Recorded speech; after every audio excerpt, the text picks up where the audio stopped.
Well, you're very welcome. I'm always happy to be on your show.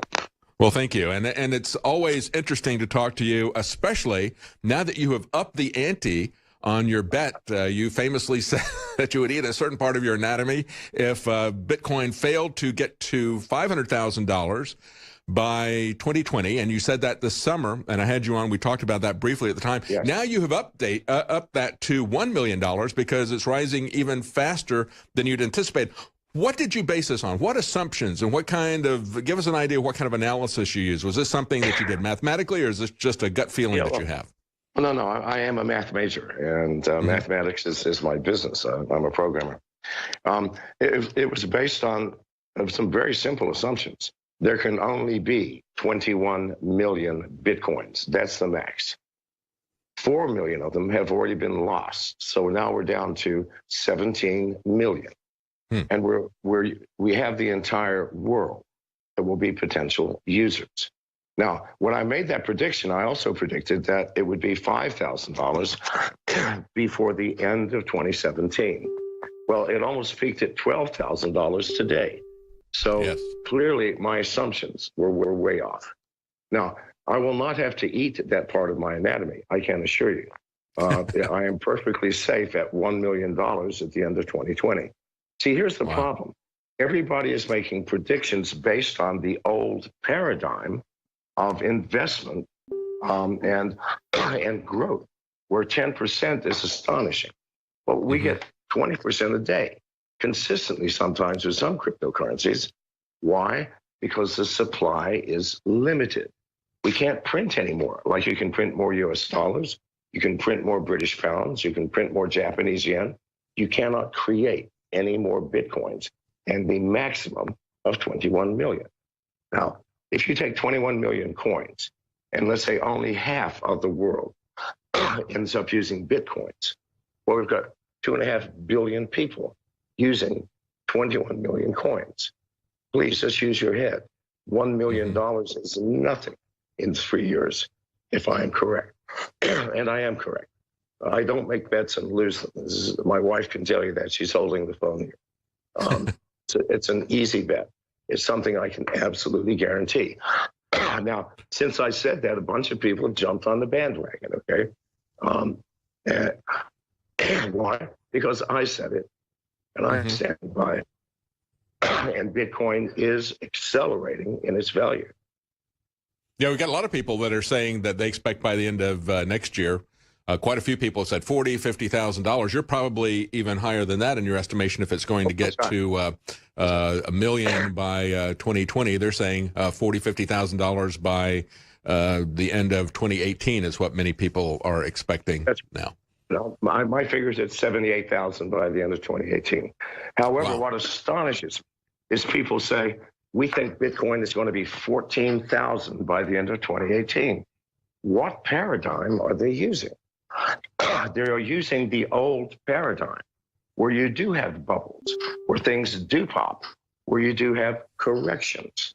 The word correction cannot be applied to Bitcoin. That's from an old paradigm. Well, I want to talk to you about some of the stuff that is coming out. There's a couple of things that I want to hit with you. One of them is as somebody who is who's been there from the beginning in terms of cybersecurity. I want to talk to you about just tips that you would tell people in terms of how to protect themselves against cyber theft. We'll get to that in a moment.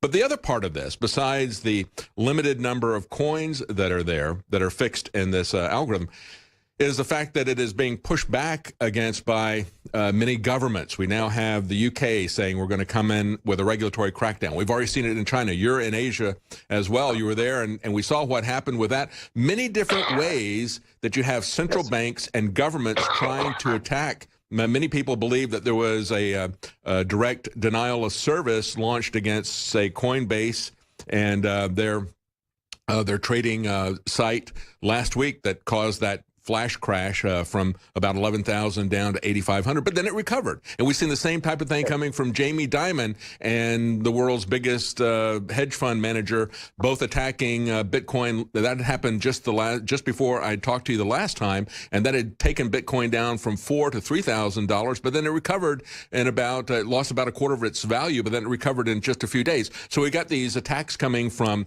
the central bankers, from the investors, from the regular banking industry, as well as governments coming in to try to regulate this. But then still in China, it's still going strong. People don't realize how strong it is in Asia. That's why you're in Asia, right? And I know you got a cold. And thank you for joining us. We were going to have you on Friday, and you were very sick with the flu. So I really appreciate you coming on today. So here's the problem. It does not matter whether governments like Bitcoin or not, whether banks like Bitcoin or not. And I was on with Jamie Dimon when he was saying Bitcoin was a fraud. Well, it's clearly not. Jamie Dimon is head of America's largest bank. Obviously, he's frightened. All banks are frightened. In 5 years' time, we will have no banks because everybody with a Bitcoin wallet will be its own bank. I can do wire transfers or the equivalent. I can do the equivalent of writing checks.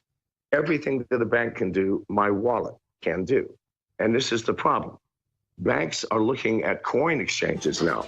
I have developed, in conjunction with BitIndia in India, a wallet which is distributed. You cannot shut it down. Hang on, we got to take a quick break, and we're going to be right back to you. And I want to talk about the wallets and how these people are trying to attack us. And of course, you know, they came after Ross Ulbricht. That was one of the key things that they came after him for, was because he was using Bitcoin. In the early days, very early adopter of it, they saw that as a threat. They do see it as a threat. Stay with us. We'll be right back. Welcome back. I'm David Knight, and we're talking to John McAfee specifically about Bitcoin. Because John McAfee is a pioneer now and has been for a while in cyber currencies as well as in Bitcoin mining. He was a pioneer decades ago in terms of virus protection software. So I want to talk to John about what is going on. Of course, we talked in the last segment about his prediction of Bitcoin increasing, why he was confident of that. Says he had come about that by a mathematical analysis, not just a gut feeling. And when we look, John, at what's happening here, this is something that is a global phenomenon. You're in Asia right now because that's really where the demand is the biggest. People don't realize that. We don't really focus too much on news outside the U.S., but last week it was trading up about $1,000 or so higher in South Korea and Japan. It was up over 12,000 at that point.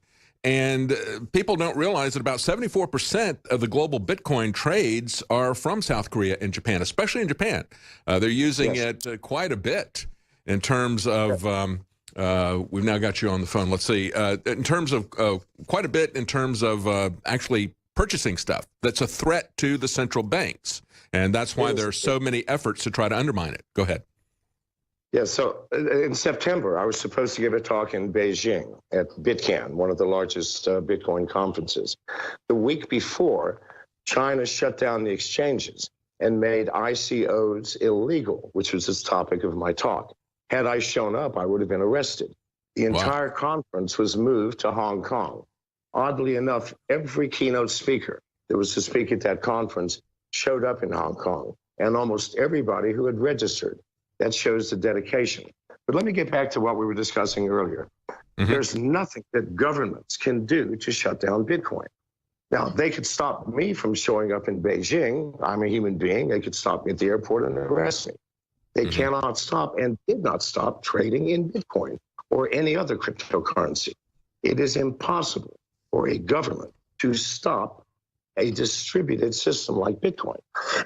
And now that's right. It actually went up, didn't it, in terms of the amount of Chinese yen buying a Bitcoin? It went up from 5 to, I think, to 20%. Then it went back down to like 13%. But it actually is still 2 or 3 times what it was before they prohibited what it was before. So prohibition requires enforcement. How do you enforce people not using Bitcoin? You would have to have an agent for every citizen within your country.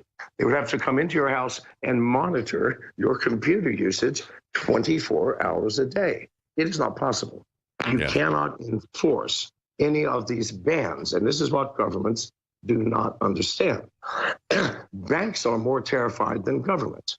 Governments are going to lose revenue if they're taxing income. Banks are going to lose their entire business because a wallet is a bank. End of story. So do you see the banks trying to offer, and this is what a lot of people talk about, we see Venezuela is coming out and saying that they're going to offer a cryptocurrency. Interesting enough, because in Venezuela, they're one of these states like Zimbabwe and others where people are trying to flee the country with their capital. That's been one of the things that's so attractive about something like Bitcoin. And so now they're trying to come out and say, we're going to run a cryptocurrency for people. I think that's too little too late for Venezuela. But other countries have talked about going into competition with Bitcoin, like China and Russia as well. Yes. But you cannot, because these cryptocurrencies that governments are offering are centralized. It's just like things are now. They have central control. They can control the price. They can control the fluctuations. They can control interest rates. No, Bitcoin is not centralized. It belongs to the people. It has taken power away from centralized governments and banks and given that power to the people. When a government issues its own cryptocurrency, they're missing the point. They're simply taking that power back. Are you going to accept that? I'm not. Go ahead and issue a cryptocurrency. America, England. I don't care. I'm not going to use it. I'm going to continue to use Bitcoin.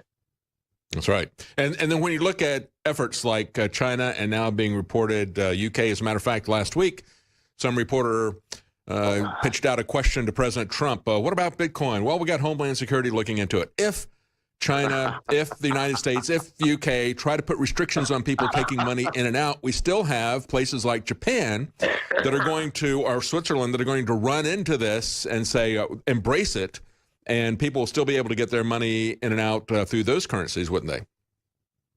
If they wanted to. Absolutely. And again, the exchanges are now moving to distributed wallets. There is no more central exchange in the new paradigm of Bitcoin. Exchanges, you will be part of a distributed exchange.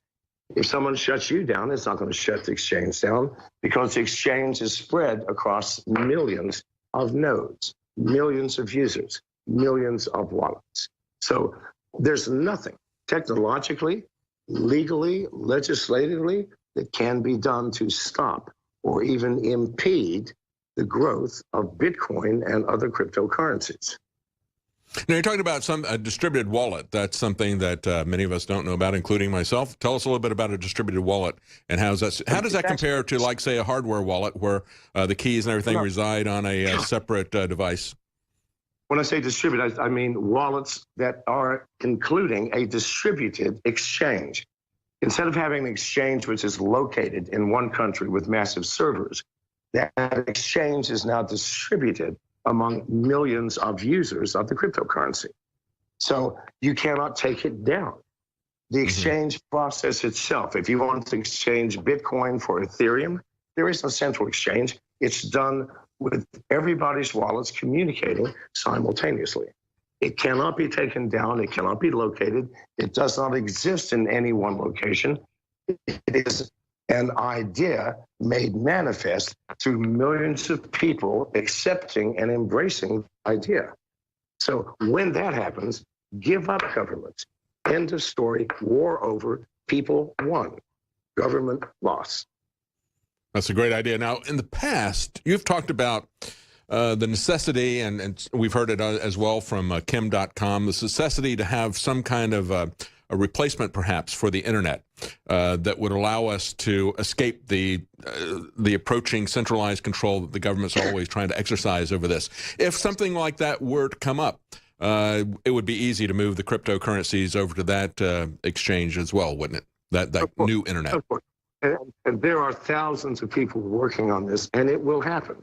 And the internet itself will then become distributed, starting with local nodes where you're in a town like Lexington, Tennessee, where I am, and everybody in that town has a local internet connection between each other. And then that town will connect to the next town. And then one state connects to the next, and one country connecting to the other. All of them decentralized, no central control, no ownership. Nobody is the boss of that internet, and it's coming. We all know it's coming. That's great. That's, I think, the real hope of humanity. Not that we're ever going to be able to audit the Fed, not that we're ever going to be able to shut down it or central banks, but that we would transcend it with new technology, with new cooperation, as we're doing with Bitcoin, that as the government and as these big multinational corporations like Google and Facebook, these constructs that work with the government, as they start to exercise control, as they start to take away our freedom of speech, our freedom to exchange information with other people, that we have these new constructs that come about that will replace the old DARPA-designed internet that we have, that the government has been working on decades to try to take it down. Yes. All right, we got to take a quick break. Yeah, we got to take a quick break. We're going to be right back. We're talking to John McAfee. Hey, folks, David Knight, and we're talking to John McAfee about cryptocurrencies. And we're going to talk about some other cryptocurrencies besides Bitcoin. But before we get to that, John, I want to ask you about one more thing here. And that is something that was brought up in an article on Zero Hedge talking about the fundamental values in terms of a storage of wealth. And by that, they mean people will store values in high denomination paper money. And in the same way, people are storing money in Bitcoin. We see the investment speculation that's going on there, and that's the noise that we see on top of all this. But at the bottom of that is the basic way that you use money, and that is, of course, to buy and sell things, but as a way to store wealth and to transport it to other countries. I have a feeling that a lot of the unrest that we're seeing in a lot of these third world countries, whether it's Zimbabwe or Venezuela or maybe even in Saudi Arabia, a lot of that may be driving people to put their money not in $100 bills that can get quite bulky to move around, but in some cryptocurrencies. And they point out that if you look at the total value of what's out there, they say about $1.1 trillion of $100 bills that are not counterfeit in global circulation. If you add in the counterfeit stuff and everything, you're probably about 1.7 billion. So they look at it and they say, right now, Bitcoin's share of that portable storage of wealth market is about 8%. And all cryptos combined, it's only about 15%. They said if Bitcoin were to go to 20,000, there would only be 14% of that market share. If it were to go to 100,000, that would only be 33% of that. So that's an important part of this, isn't it? It is indeed. And I did factor that into my calculations. Now, let's talk about the value. What is the value of a $100 bill? Isn't it just the paper that it's printed on? That's right. My company, MGT, is one of the largest Bitcoin miners outside of China. It costs me almost $2,000 to create one Bitcoin. Wow. One Bitcoin. That's in electricity costs, management costs, costs of machines, amortized. So I know the value of a Bitcoin because we work hard to create them. So what's the value of one Bitcoin? It's got to be at least what it cost me to create one. What's the value of a $100 bill? 5 cents worth of paper, possibly, and ink. That's right. And a decision by the Federal Reserve Chair to decide, hey, let's print some more of these things. Yeah. Let's print some more of these things. Yeah. So let's talk. There is real value to cryptocurrencies. It takes work and time, electricity, software, and a lot of intelligence to create one coin. So surely I must think there's value in it, else we would not spend the money to create these coins. Sure. So there is inherent value just in the work, the proof of work to create a single coin. All right, let's talk about some of the other cryptocurrencies, Jim, because you're pointing out that this is they have the metaphor of mining because it's really work that has to be done. And when we look at all these wild fluctuations, we understand that on top of the monetary aspects of these cryptocurrencies, there is speculative investment. People like to say, well, the tulip bulb bubble or whatever, or talk about the real estate bubble that we had in the early 2000s. But of course, that was created by who? The Federal Reserve, the government, the banks, and so forth. They don't talk about that too much. They always want to go back to the tulip bubble thing because that's too close. And that shows that they were the ones who created that bubble and burst it. Let's talk about the other cryptocurrencies, because when you talk about the fact that we have a limit to the number of Bitcoins, 21 million, 4 of them have disappeared, so that leaves us 17 million of those. The other part that would come in terms of, we're not going to be able to have any more of that in terms of gold, but we could have other cryptocurrencies. How does that How does that work into the whole calculation here? Well, there are thousands of cryptocurrencies now, literally thousands. The top are things like Ethereum, Litecoin, Monero. Of those, Monero is the one that needs to be watched the closest. And here's why. The dark web is where Bitcoin first got its use. If you wanted to hire a hitman to buy illegal drugs, to get a live tiger from the jungles of Asia, you would pay in Bitcoins. All right. Now it's 100% Monero. Why? Because Bitcoin can be unwound with enough computing power and enough will. Like if the FBI wanted to, they could find out who a person was in the specific transaction. That's right. Go back to the blockchain. They could go all the way back to when you first got into the system. Yeah. Yes. But with Monero, it is impossible. Utterly impossible. It is completely anonymous and completely private.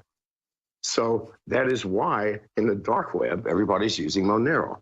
But what I have discovered is what starts in the dark web in terms of cryptocurrencies leaks out into the world of light, the world of above board business. Because all people, I believe, all people would like to have anonymity and privacy in terms of their financial transactions. And if I'm right, then Monero bears watching very closely.